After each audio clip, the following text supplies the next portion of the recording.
So the first part covers core concepts of Tazkiyah, of spirituality, and it starts to lay the foundations for how you actually study this topic in a scientific way.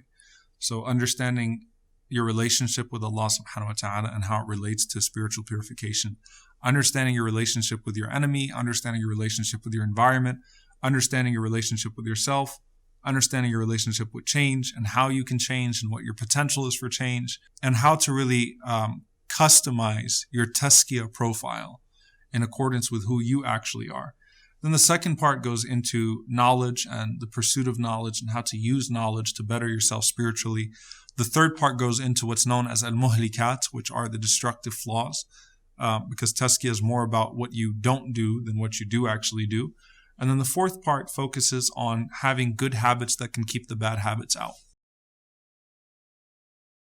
A lot of times it can actually be kind of deflating to hear the stories of people that came before and the companions and stuff like that, because that's this impossible standard.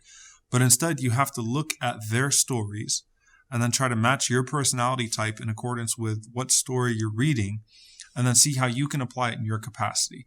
So I'm not going to have the tawbah of, Abu Dharr. I'm not going to have the truthfulness of Abu Bakr. But how do I look at my personality and match it up to that personality type, and then customize the proper Tazkiyah prescriptions, spiritual prescriptions, so that I can be the best version of myself by learning from the way that they used to. The question of what if I fail?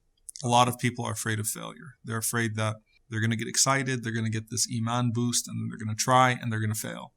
And one of the things that I always tell people is that if you fail, then you don't give it all up entirely, but instead you need to readjust your expectations of yourself and continue making progress. So that's the point here, is to always be in spiritual progress. Ittaqullaha mastata'tum.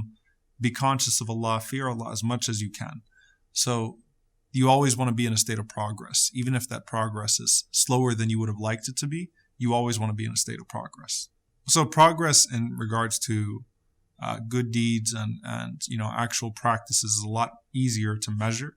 Progress in regards to giving up bad habits takes sort of a nightly muraqabah, which is to observe yourself and sort of see how you did that particular day. Depending on the nature of the sin, sometimes that's also very easy to measure. Did I quit the sin or not? But if it's more of a sinful behavior or a sinful habit or just a destructive flaw, something that you don't like about yourself, you kind of need to document that on a daily basis or at least a weekly basis and see how much progress am I making with this. So how much, if it's backbiting, it's not like how many words of backbiting did I have, but am I noticing a change in myself in gatherings and when I talk about people?